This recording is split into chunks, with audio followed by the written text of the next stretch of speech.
Joining me now with reaction is Texas Senator Ted Cruz, who voted against the vote for cloture today. Sir, welcome aboard. Sean, always great to be with you. I guess the first question I sadly have to ask is, did you have time to read it before you even voted for cloture today? Well, I've read much of it. We've been going through it. But it's not by accident that they dumped a 1,200-page bill on us Friday afternoon before a weekend. Most of the senators were already on airplanes, had gone home by then. And then we voted on it Monday afternoon, literally as senators ran in from the airport. And the arguments, you know, it's much like Obamacare. We're being told we got to pass it to figure out what's in it. And frankly, I don't think Republicans should be going along with Democrats and playing those kind of games. Yeah, I just read Senator Corker's statements. Why not just get it right the first time? What's your reaction? Well, look, what Harry Reid is trying to do is he wants to jam this through fast. We've had a total of 9 amendments prior to this one that's been considered. In 2007, they had roughly 50 amendments. What Harry Reid understands is the American people don't support this approach. You know, Sean, we've seen this approach before. In 1986, Congress told the American people, we're going to grant amnesty to some 3 million people who are here illegally. And in exchange, we'll secure the borders, we'll stop illegal immigration, we'll fix the problem. We all saw what happened. The amnesty happened and the border security never did. This bill and the amendment that was voted on today follows the exact same pattern. It has immediate legalization, so the legalization will happen, and the border security is sometime in the future, and just like in 1986, it's designed never to come into being. All right, so the 2006 bill, in 1986, we got the amnesty, we didn't get the security. Right. The fence was supposed to be built since, what, 2006? Let me read a section here from this bill, because I think this is key, that proves that border security is not ensured in this bill.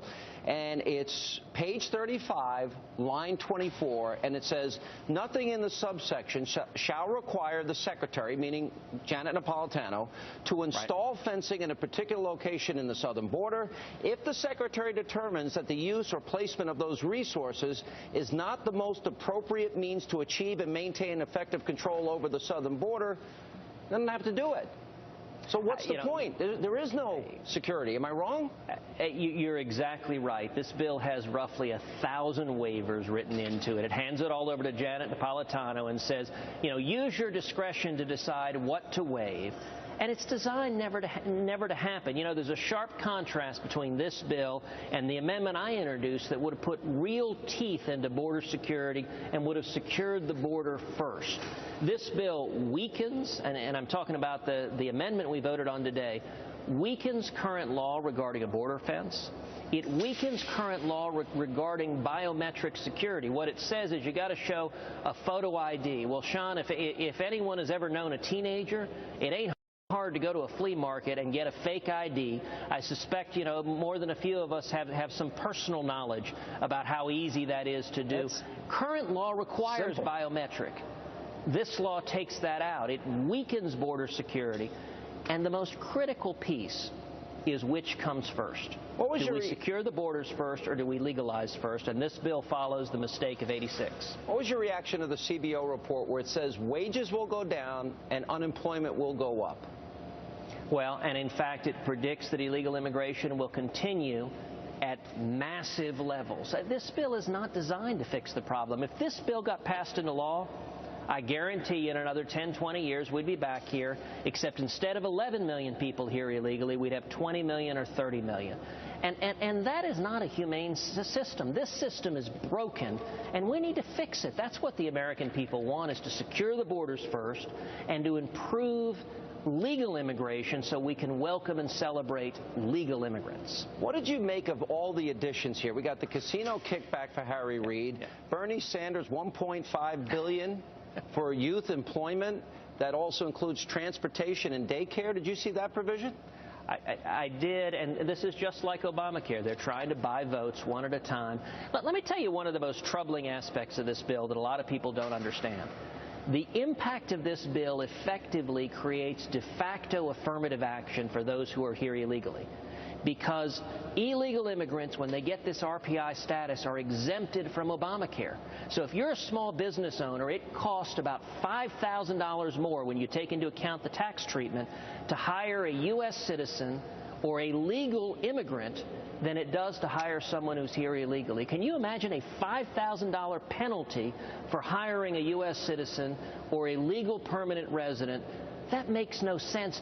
To put a massive preference for those here illegally over those who have followed the law. And I've got an amendment to fix that, to defund Obamacare till there are no more RPIs waiting in line. And, of course, Harry Reid won't even let that amendment come up for a vote. Senator, I noticed the Washington Post attacked you on that very point. So who's right here? You or the Washington Post? I'm not trusting the Washington Post. You know, it's funny. The Washington Post called their response a, quote, fact check. But their number one argument is they said, well, Obamacare only applies to companies with over 50 employees, so it's a minuscule percentage of all the companies, so it doesn't matter. I got to admit, that's pretty ridiculous if they're arguing that Obamacare doesn't impact the economy.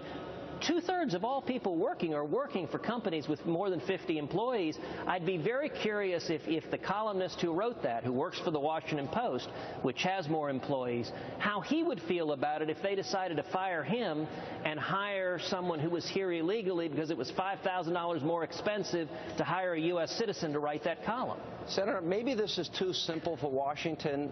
I have not gotten a good answer to the question, does the United States of America have the right to sovereign borders?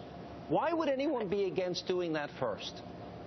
And of course we do. Every other nation on earth does. You know, the nation of Mexico enforces its borders against people coming in there. Every nation that is sovereign does that. But let me tell you, Sean, there's only one way this gets stopped, except us.